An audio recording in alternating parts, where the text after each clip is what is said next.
Good evening. My name's Maria Atkinson. I'm going to be your MC tonight.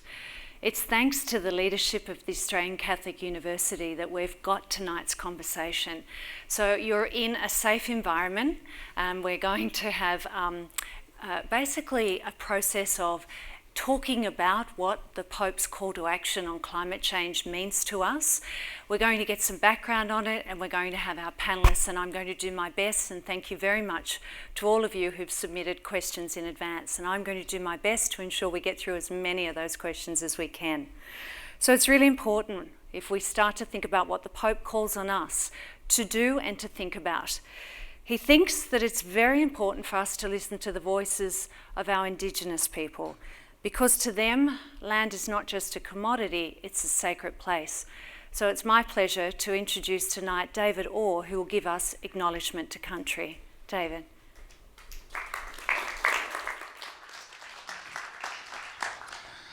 Thank you.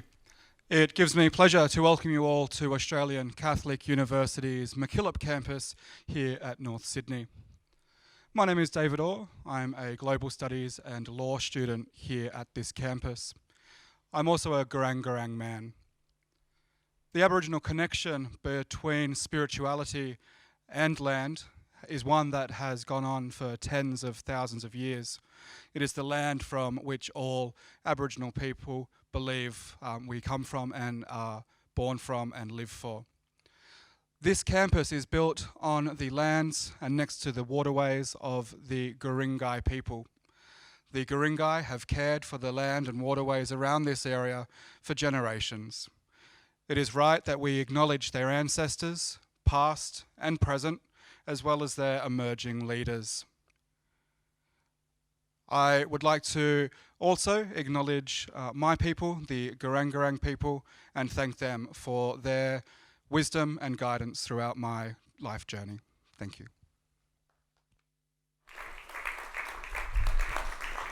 Thank you, David. That was beautiful. So the papal encyclical, a circular essentially, it's a letter from the Pope. At the heart of this document, it was uniquely addressed to us all. I understand that's only the second time in history that all of us have been addressed. So the letter is made for us, and it's a call for a new way of looking at things, a bold cultural revolution. We face an urgent crisis in climate change. Reverend Professor Dennis Edwards from the Australian Catholic University is going to give us an overview. Dennis is a professorial fellow at the Faculty of Philosophy and Theology at the Australian Catholic University. He's based in Adelaide. He's a priest in residence at the Tranmere Parish.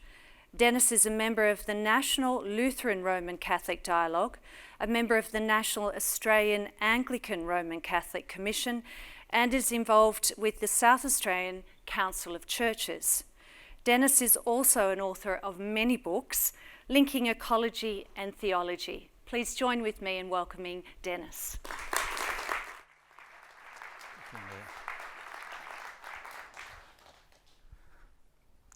Thank you very much, Maria.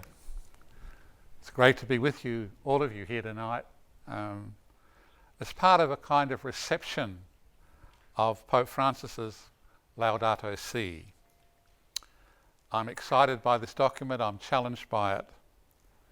Every time I read it, I discover fresh insights, and I mean that literally, into the way of God and the planetary community of life on Earth.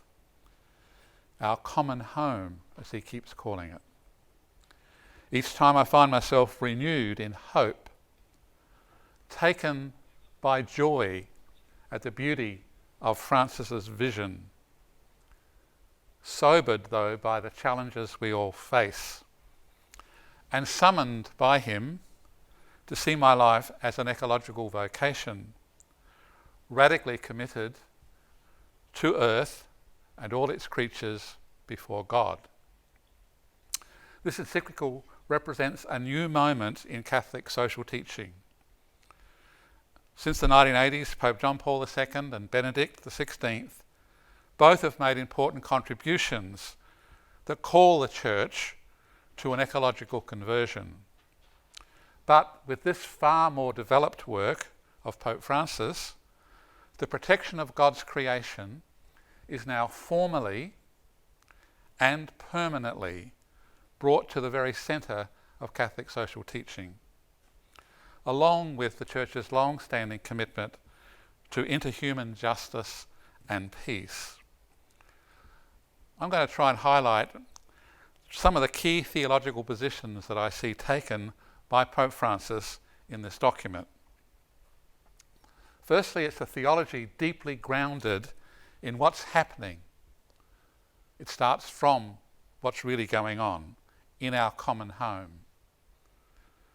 Laudato Si begins with a clear-eyed discussion of what's happening to the planet. Our common home, a home to be shared by humans and other creatures, a home for future generations, a home we're meant to care for and protect. It's a home, though, we have treated with violence. In particular, Pope Francis offers a careful analysis of the major issues we face, particularly pollution and global warming, the looming crisis of fresh water, and the loss of biodiversity, along with the decline in the quality of human life, the breakdown of society, and global inequality. These three issues, I believe, affecting the natural world are the right ones: global warming, the looming crisis over water, and the loss of species. He actually spends a long time on the third, because it's hugely important to us if we think that these other creatures are loved by God. So Francis begins from the reality we face.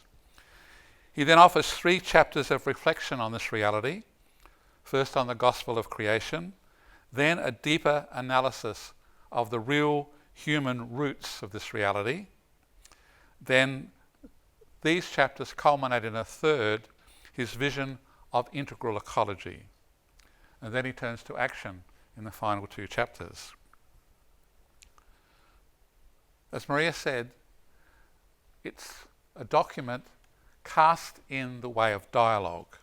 It's striking to me that Laudato Si consistently puts into practice the way of dialogue advocated by the Second Vatican Council's pastoral constitution on the Church in the modern world. It's fully dialogical both in its structure and its content. Structurally, the encyclical is addressed as dialogue with all humanity, as well as with the Church itself. Francis says in his 3rd paragraph, "Now faced as we are with global deterioration, I wish to address every living person on the planet. I would like to enter into dialogue with all people about our common home." This structural dialogue with humanity as well as the Church continues throughout the encyclical and finds expression at the end in 2 prayers, beautiful prayers, both of them, one to be said with people who simply believe in the Creator, and others who share a full Christian belief in the Trinity. In terms of content, Francis points to the contributions of scientists, philosophers, theologians, and civic groups from whom he has learnt. He points particularly to other Christian churches and to other religions with whom he makes common cause. Particularly, he holds up the beloved ecumenical patriarch Bartholomew of the Orthodox Church, who has long drawn attention to the spiritual roots of our ecological crisis, and who teaches that to commit a crime against the natural world is a sin against ourselves and against God.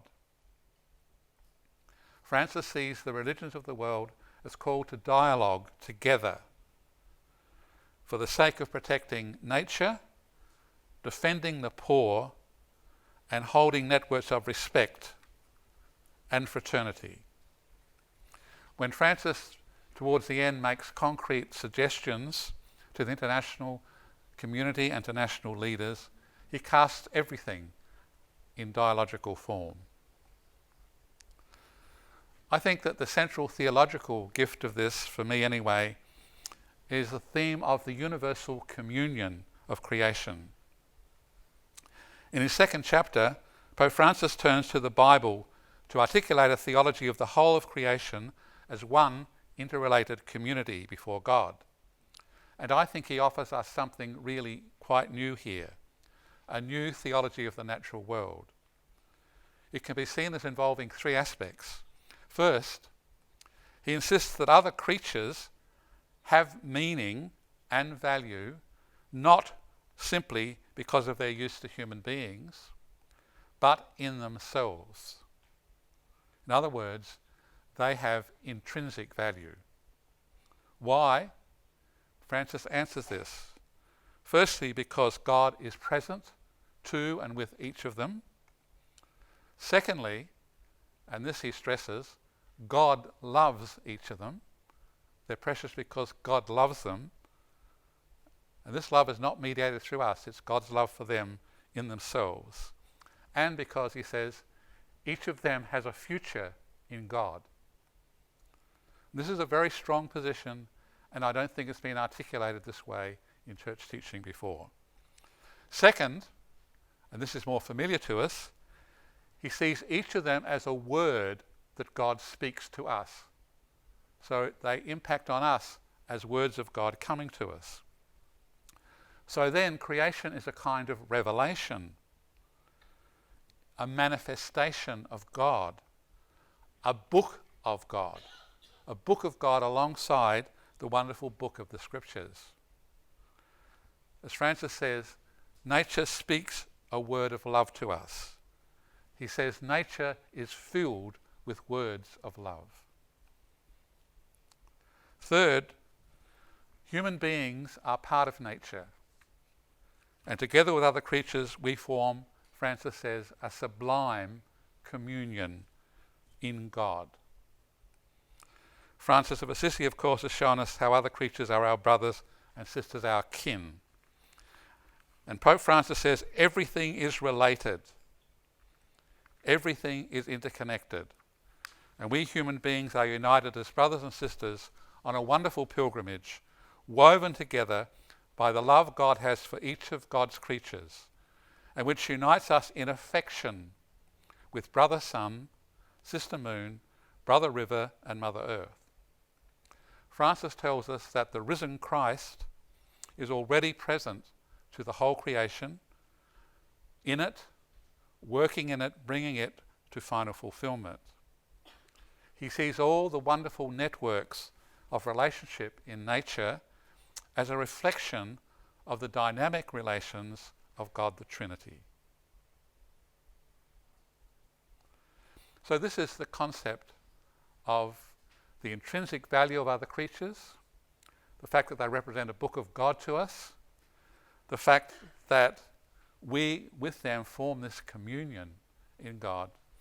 I think this is very different to the theology that most Catholics, perhaps most Christians, take for granted. A second concept which I'll emphasize briefly is integral ecology. Integral ecology is really at the centre of this encyclical structurally. What does it mean? Well, it simply means ecological commitment and commitment to our brothers and sisters, above all the poor, are held together in one vision. It's not an either or. The two commitments are united as aspects of one ecological vocation. Our response to the crisis we face must be holistic, based on a broad vision of reality that involves not only plants, animals, habitats, the atmosphere, rivers, seas, but also human beings and their culture. And of course we find inspiration in this kind of integration in St. Francis of Assisi, in his love for the poor and his love for other creatures. From his very first homily, Pope Francis has made this same link clearly and strongly, calling us to protect creation and to protect our human brothers and sisters, above all those who are poor and excluded. Again, in this encyclical, he says, everything is interconnected. concern for the environment needs to be joined to a sincere love for our fellow human beings and an unwavering commitment to resolving the problems of society. So an integral ecology involves love and respect for animals and plants, but also not just for human beings, but for human history, for human art and architecture. Integral ecology involves protecting cultural treasures of humanity. In a very particular way, Francis says, it involves respect for the cultures of indigenous peoples. He says they are not merely one minority among others, but should be the principal dialogue partners, especially when large projects affecting their land are proposed. For them, land is not a commodity, but a gift from God and from their ancestors who rest there, a sacred space with which they need to interact if they are to maintain their identity and their values. Lastly, political and personal action. Francis prophetically engages political leaders in dialogue, asking them to accept responsibility for protecting the environment and calling them to support international agreements about lifting people out of poverty and then limiting carbon emissions and protecting biodiversity. But he also points to the fundamental importance of civic and political love at local levels, the indispensable role of ecological education in our families and schools. He insists on the importance of embracing ways of acting such as, and I'm quoting now, avoiding the use of plastic and paper, reducing water consumption, separating refuse, cooking only what can reasonably be consumed, showing care for other living human beings, not humans, using public transport or carpooling, planting trees, turning off lights. Like John Paul II before him, he calls us to an ecological conversion, which is ongoing, to a spirituality of love and respect for other animals and their habitats, for the land, the seas, the rivers, in one community of life on earth. All of this, he says, culminates in our Sunday, our day of rest, and particularly in the Eucharist, that embraces all creation and is a source of light and motivation for our commitment to God's creation. Francis calls for a full conversion. He talks often about feelings, and I think unusual in an encyclical. And the feelings are part of what needs to be converted in us. He quotes himself in this document, something he said in his earlier document, The Joy of the Gospel. God has joined us so closely to the world around us that we can feel desertification of the soil almost as a physical ailment, if we let ourselves, and the extinction of species as a physical ailment. So we're called to a conversion in our ways of seeing, the way we see trees, birds, insects, the land around us. In our feeling, the way we allow ourselves to feel with and for the natural world around us. In our acting and in our whole way of life. Thank you for your attention. Yeah.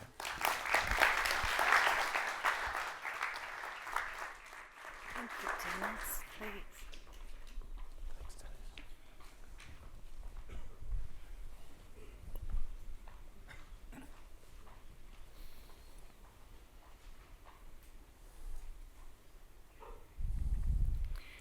I want to live in that future world. So thank you, Dennis. That was a beautiful summary. It is a beautiful letter. I'm joined here with our additional panellists, and I'd like to go through some introductions for you. So to my right is Bishop Peter Comensoli, Bishop of Broken Bay. Bishop Peter was ordained to the priesthood of the Diocese of Wollongong in 1992. Bishop Peter holds a Bachelor of Theology and has a licence in Moral Theology, a Master's of Letters in Moral Philosophy, a Doctorate in Philosophy, and in 2001, Bishop Peter was appointed Auxiliary Bishop of Sydney. and ordained at the St. Mary's Cathedral. In 2004, Pope Francis appointed him the third Bishop of Broken Bay. Welcome. Thank you. Jackie Remond. Jackie's the Director of Catholic Earth Care Australia and has over 15 years' experience as an environmental educator and also an advocate. And we'll get to the difference in those two things. The Catholic Earth Care Australia is in fact the agency of the Catholic Church of Australia. Catholic Earth Care Australia is mandated through the activities of research, education, outreach to give leadership and also to respond to Pope John Paul's call for an ecological conversion of humanity. Jackie will talk more about that. Jackie is the convener of the National Council of Churches Australia Eco-Mission Project of the New South Wales Eco-Mission. And finally, at the end of our panel, we have Paul O'Callaghan. Paul is the CEO of Caritas Australia. Paul brings diverse experience in aid and development, social and disability services, and the Catholic sector in his role as CEO of Caritas. He has held senior leadership roles in not-for-profit sectors, but also, interestingly, in the Department of Foreign Affairs, including several postings in Asia. Paul's been the Executive Director of the Catholic Social Services Australia and the Secretary of the Bishops' Commission of Health and Community Services since 2011, and he's currently also the Secretary of the Bishops' Commission for Justice, Ecology and Development. Please, in the traditional way, join with me in welcoming the panel.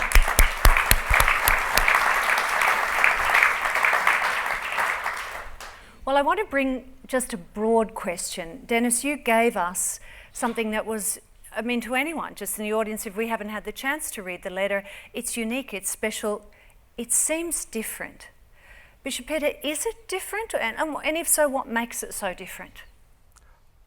Well, first off, I think it is different because it's the first time that there's been an analysis of the question of ecology, both at the level of nature and at the level of creation, themes that the Pope takes up in the encyclical. So this whole analysis and presentation of the Church's understanding of these various relationships is a new way of teaching.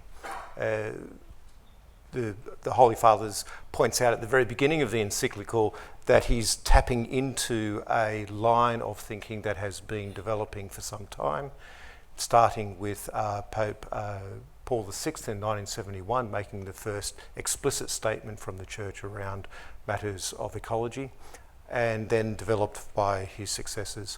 But this is new in the sense that for the first time the Church has put its thinking and its reflection and its spirituality into the very question of our common homeland, the earth. And it seems like the first kind of global narrative that also kind of enlightens the local. So if we're really being local then, what's the role of the Church in leadership for Australian action on climate change?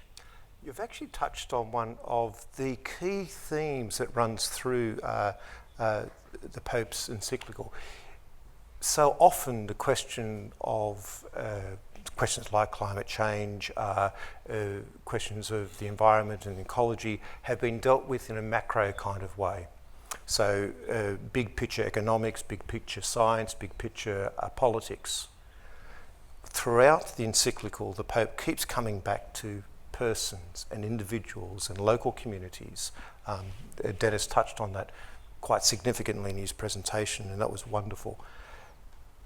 But there's a methodology of looking at the question of ecology which is different from the approaches that have tended to get all the headlines. So the Pope keeps taking us back to the persons, the subjects, the communities, the small little microcosmic creatures that are also loved in and of themselves by God. These sorts of details of a story of the personal rather than the story of always the macro. Important. So Jackie, there's quite a few questions that people want to know on that kind of local level, what can we do? So what actions can we do as individuals, whether we're just an individual, whether we're in a school environment, whether the Australian Catholic University curricula, whether we in business, big question, but kind of what are some of the pragmatic, practical things we can do now? At the heart of Laudato Si is the call for an ecological conversion to an integral ecology, which essentially for me means that all of us are invited to undergo a change of heart and a change of behaviour. Now, when you look at our institutions, there are various responses that are appropriate to our different contexts. And in our homes, there are certain things we can do, which I think Dennis articulated very well around those practical steps we can take, whether it's composting and worm farms and the recycling we do, all those practical measures at home. When we look at our organisations, we need to look at them holistically in responding with ecological conversion too. So it starts again at the heart of humanity and our relationship with one another, with the earth, and with our Creator. We need to look at our whole organisation planning. We need to look at the way in which we undertake religious reflection and prayer and liturgy. So we're invited to change that so that we have a season of creation, for example, as part of our annual liturgy and calendar year. We're invited to look at our curriculum so that we're all learning what it means to be a human being on the earth. And through that, we have our initiatives like the National Energy Efficiency Network, so we can respond practically around our footprint. And that's a very first step before we look at perhaps renewable energy sources for our organisations to reduce the way we use energy already. Then we look at our grounds and what can we do in terms of biodiversity so that we have local endemic species that bring back the birds, the insects, and all of the small parts that make up our whole ecosystem so that they flourish and bring water and life force to us all. And finally, I would say that it's about our partnerships. And at Catholic Earth Care, we like to enable those partnerships to flourish and develop. And that's manifest at this point with Laudato Si through the various activities we've been undertaking recently, such as new books coming out like The Francis Effect 2 in partnership with Catholic Mission, and our resources with Caritas Australia coming out for schools and parishes. There is a discussion guide that we're about to launch with Garrett Publishers so that small groups can engage in what this means, both at a theological and a formation level, but practically, how do our parishes again become places that are the centre of the community, that responds to the needs ecologically around food and water, car boot sales, cooperatives can be set up. There's all manner of ways for us through Laudato Si to now respond as the Church and do this in a way that is very different from what's been, but in many ways cycles back to the times 800 years ago when St. Francis walked the earth. So we've got lots to draw from.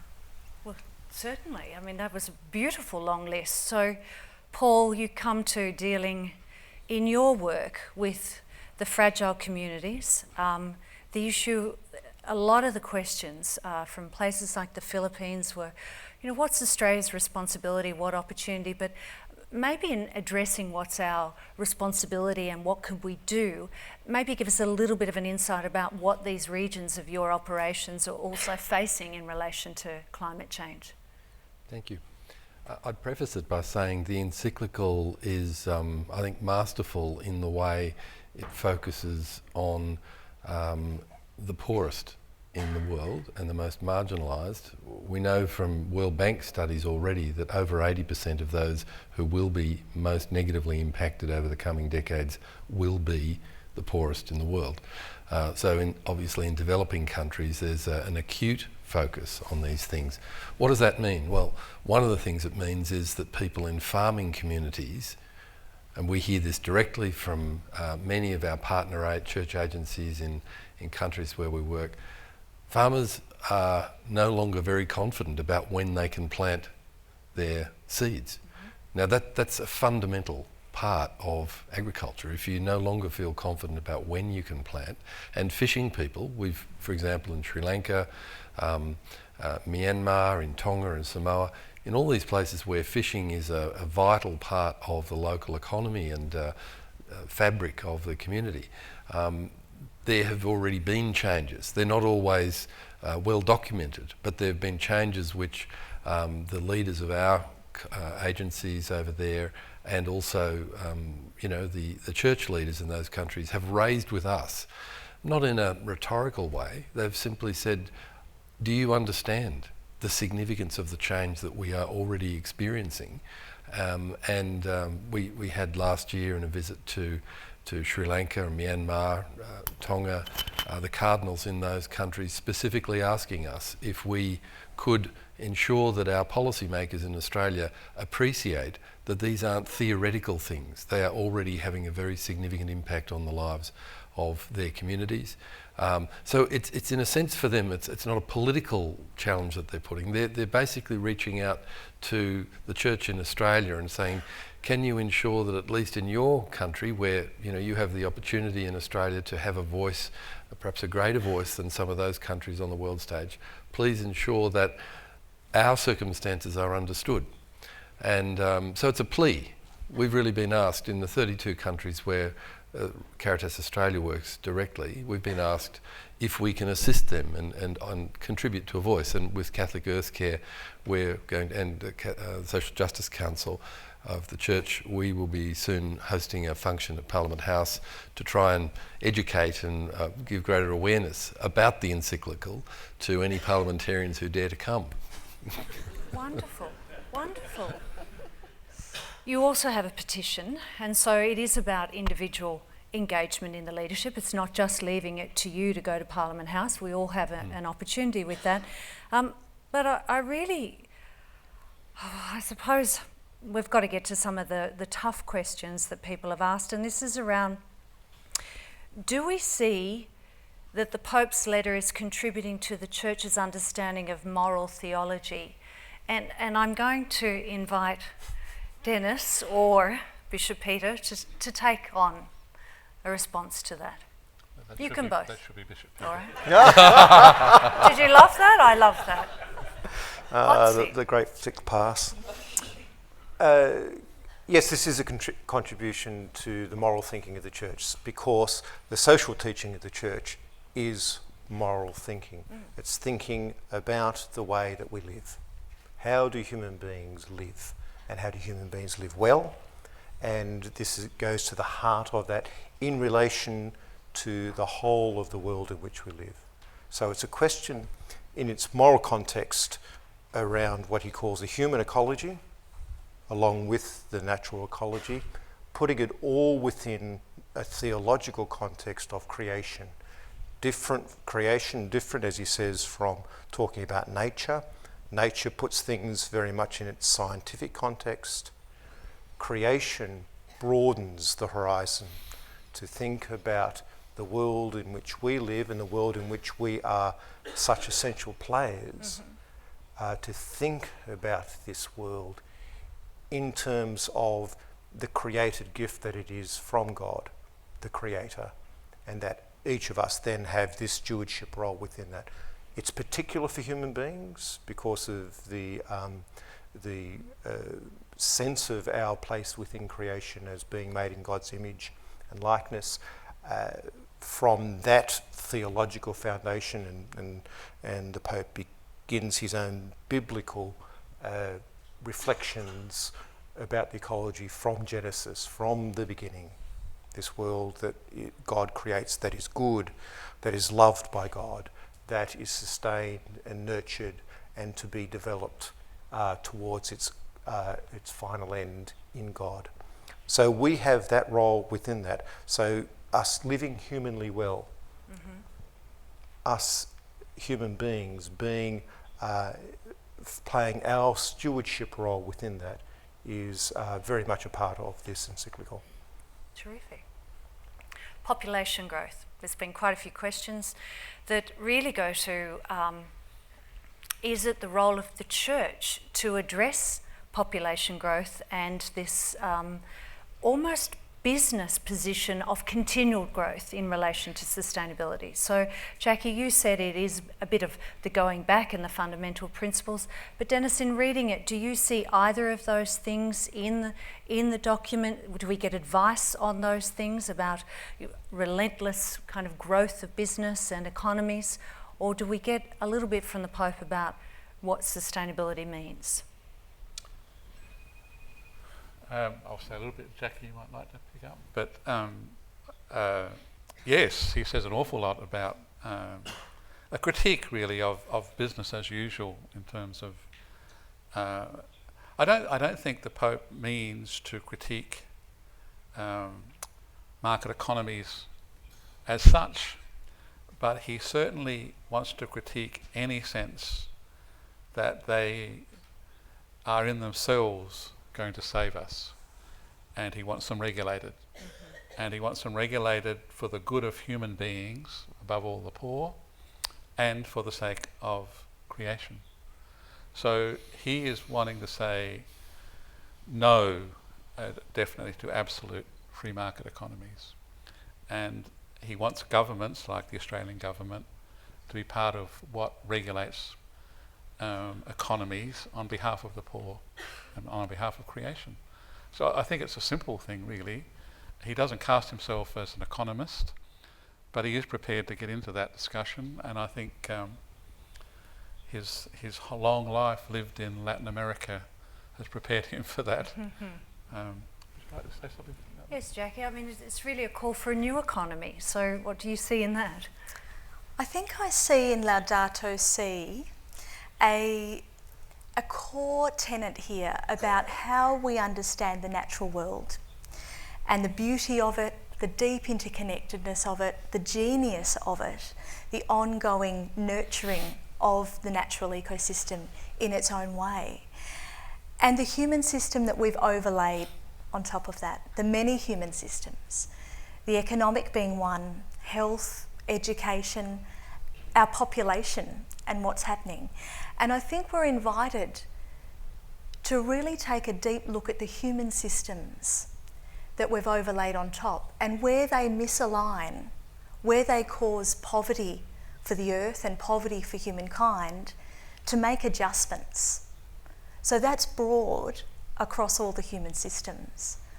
And I think that invites us to think through, when we are at a stage of childbearing and rearing, how many children we want to have on this planet, and how our ecosystems can sustain that. And that's part of our thinking if we're really ecologically connected. And I think the way our capitalist and socialist systems can be, in their fundamentalist way, very flawed and problematic, we're invited to look at new ways that we can create not only great flourishing of the earth and one another by protecting each other and the planet, but some profit as well.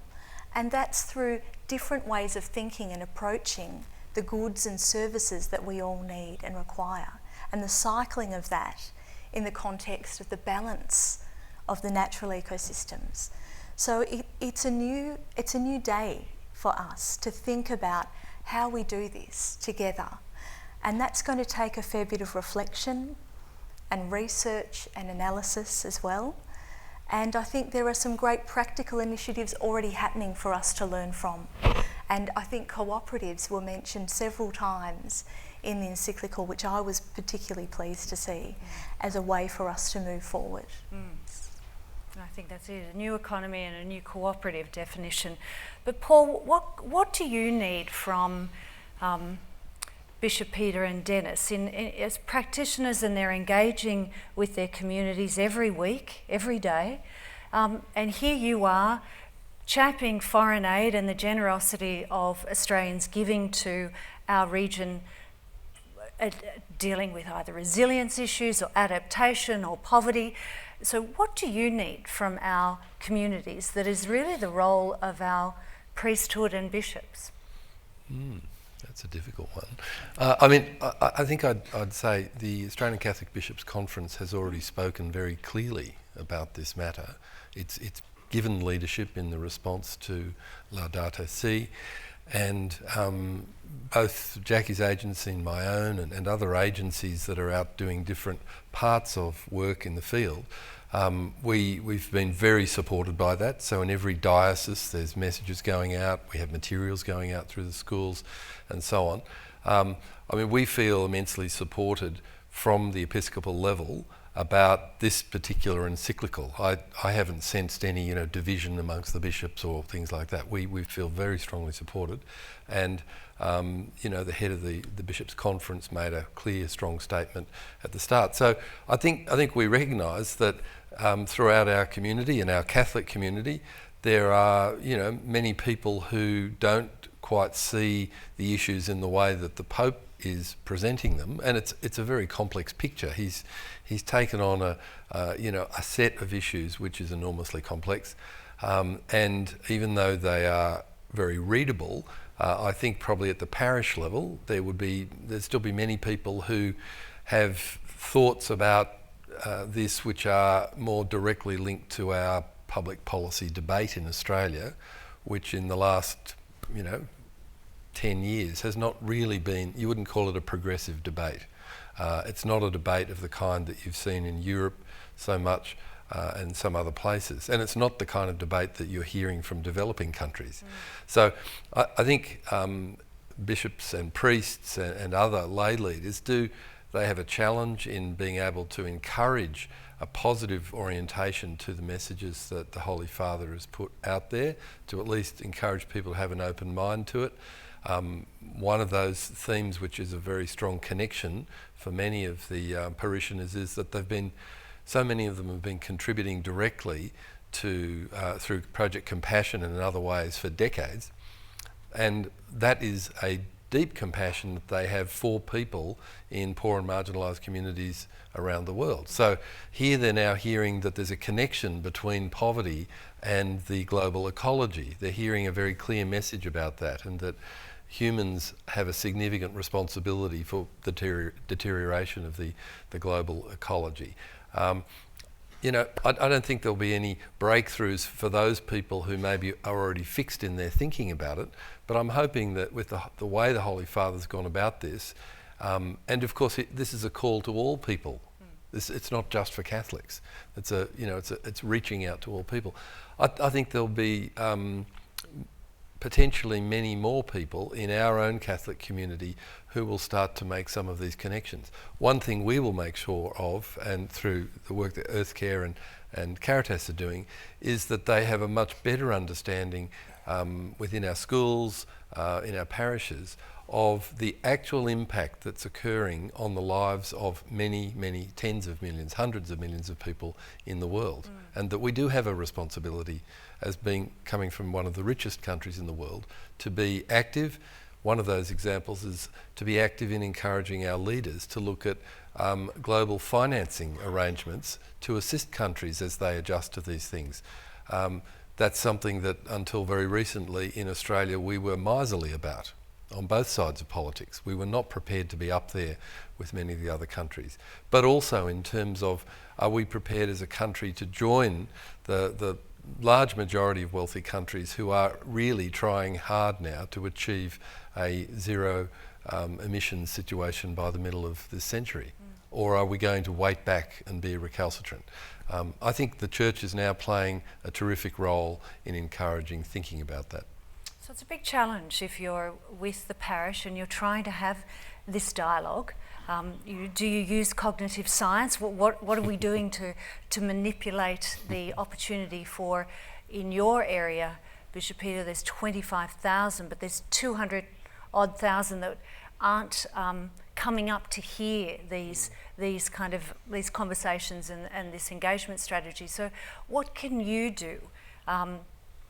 Or what needs to be done? And also, Dennis, are we seeing a demographic? Are we seeing a part of society more engaged in this or not as well in your experience? But first of all, Bishop Peter, how do you get the message across? I think it's precisely not cognitive science.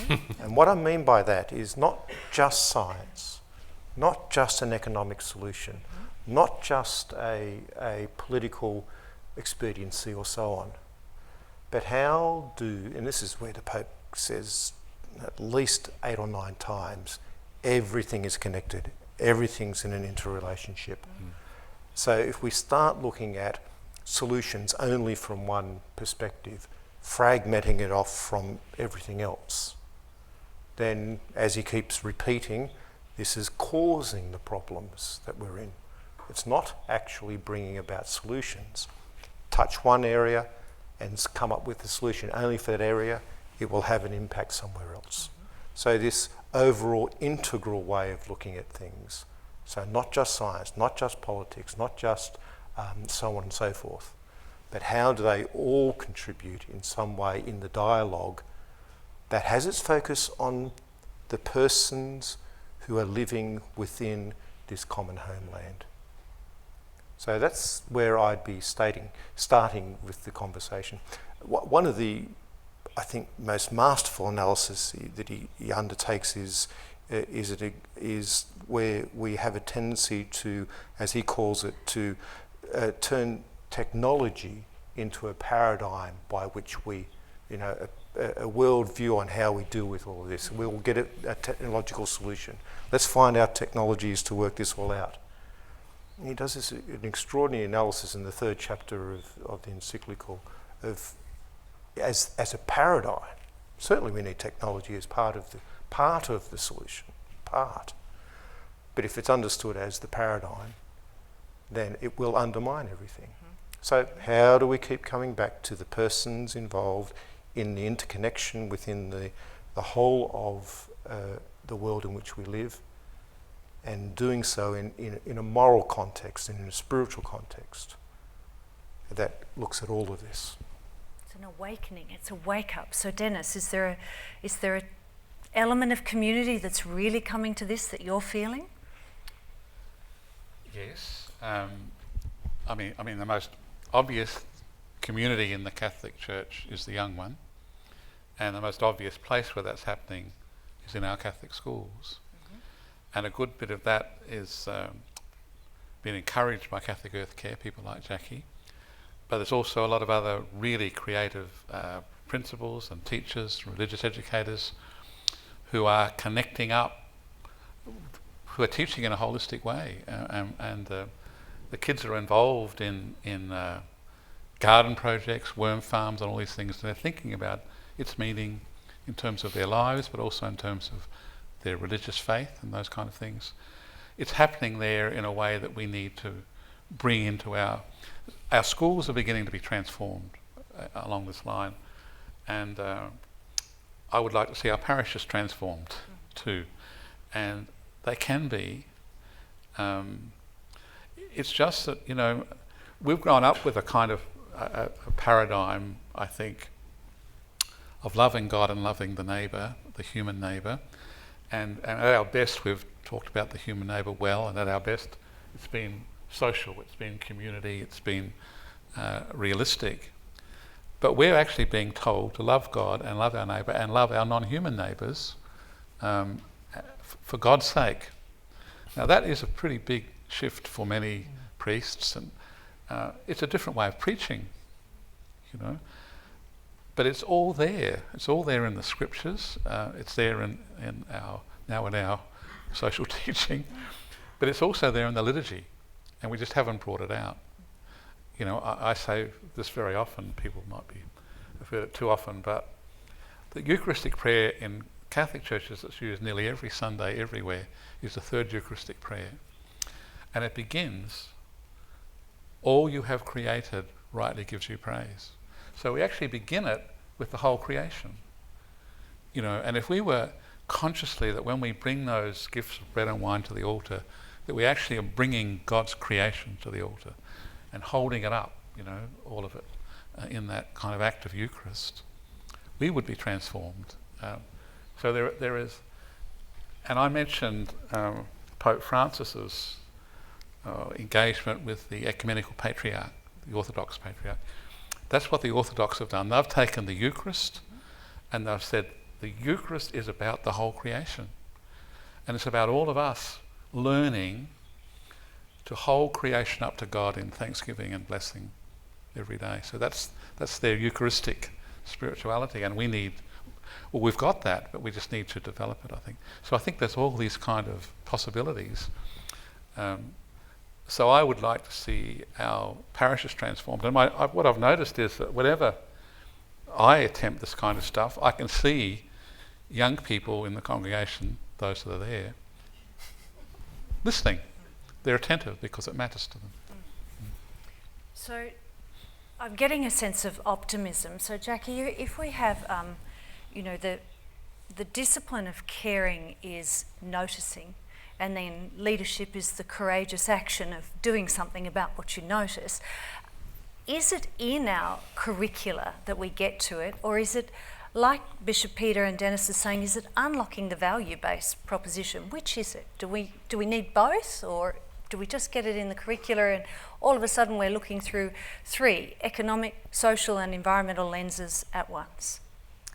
I think it very much comes not from the documents that we write and hold and reference to, as much as it comes from within. So it's a dance, it's a dialogue, whether we look at the word from the Bible, whether we're looking at Catholic social teaching, whether we're looking at our curricula in subjects and school curricula broadly. It needs to reflect this, absolutely, and it does reflect this. But we need to do the work ourselves. And so I think what I'm hearing from both Bishop Peter and Father Dennis, which excites me, because we've been embarking on this journey of formation for a long time through our Assisi initiative, is the deep formation that we all need to undergo. The transformation is by coming, as Dennis said, to learn once again what it means to practice our beliefs and hold all creation in that all the time. That's the call. That's ecological consciousness in action, and that's ecological conversion manifest. And so I think the formation we need to undergo is at every level of the church.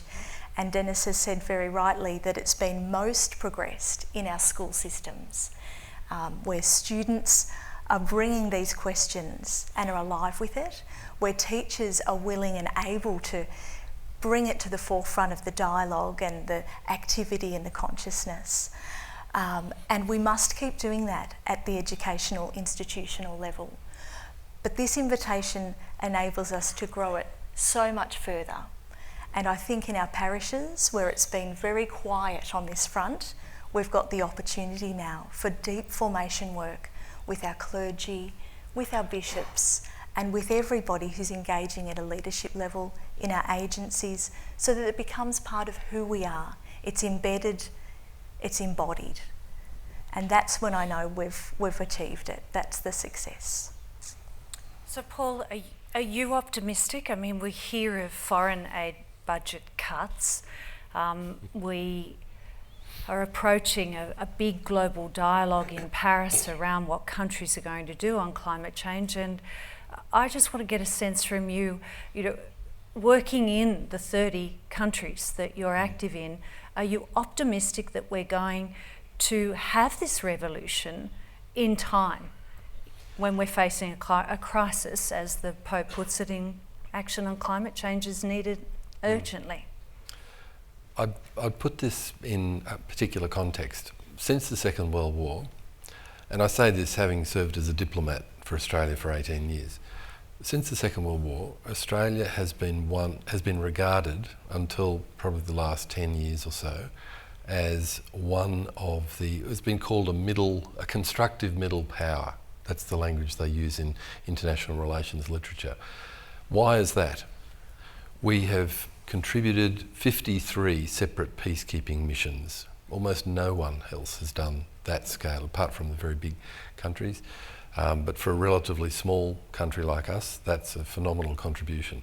We've contributed to things like the Montreal Protocol. If you remember the release of those gases from refrigerators and so on that were damaging the ozone layer, Australia and Canada were the two initiators of getting 170 governments to sign on to a document. They negotiated, they led it, and we've had a whole series of these things, both sides of politics. It's been Australia was regarded as a great contributor to the common good, if you like, in the world, and which is one of the great things in the period when I was a diplomat.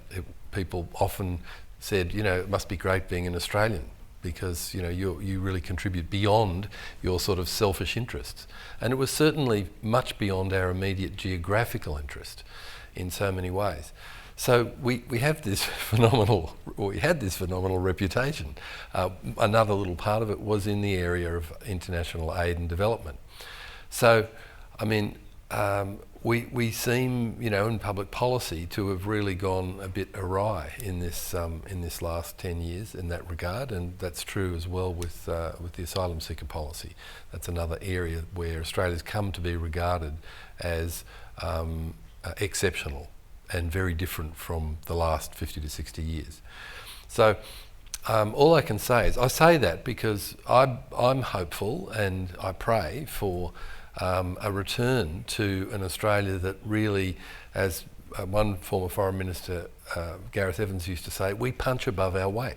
And that was true when he said that 20 years ago on so many issues, reconstruction in Cambodia, a whole variety of things which were beyond a sort of narrow selfish interest. We're not in that zone anymore, and everyone around the world knows that. And that's why these 5 cardinals have spoken and raised the issue with us. Can you speak up? There's something not quite right in your country. People are not understanding. It's not a political issue in the conventional way. Can you help there to be a better understanding? So optimistic? So all I'm saying is, in terms of public policy, you can never think in the short term to get outcomes. I believe, and I go back to Dennis and the other comments, that the more our political leaders get to see young people showing a serious interest in things, even at the level of school level interest, because every one of them has schools in their electorate. They actually visit schools. Certainly school kids have contact with them. This is potentially one of the biggest influences on leaders who are otherwise either ideologically committed or who don't understand it or find it too hard to deal with. So before Paris, I'm hoping that our current government will respond to the calls that we in the Church have made, and we're not making those calls as scientists or economists, but based on very much the strong themes coming through in this encyclical. My guess is that there won't be a huge number of people who come to our Parliament House educational panel and discussion, even though we've got some great speakers there, including Jackie. But I'm hoping that we will be able to gradually exert influence. We're not engaged in an ideological battle here. We're trying to encourage better understanding and appreciation, and also, going back to my earlier comments about Australia's role as a constructive middle power, we were known for offering something beyond our immediate interest. I think we need to encourage our leaders in that direction. I get a real sense of nodding here. We're all optimistic, but we all have an individual role. I'm afraid we're a wrap, but... I'm not an optimist. I'm a hopefulist. Hopefulist? Optimist, I'm still putting it in the same bracket. So please join with me in thanking the panellists this evening who've shared so many insights.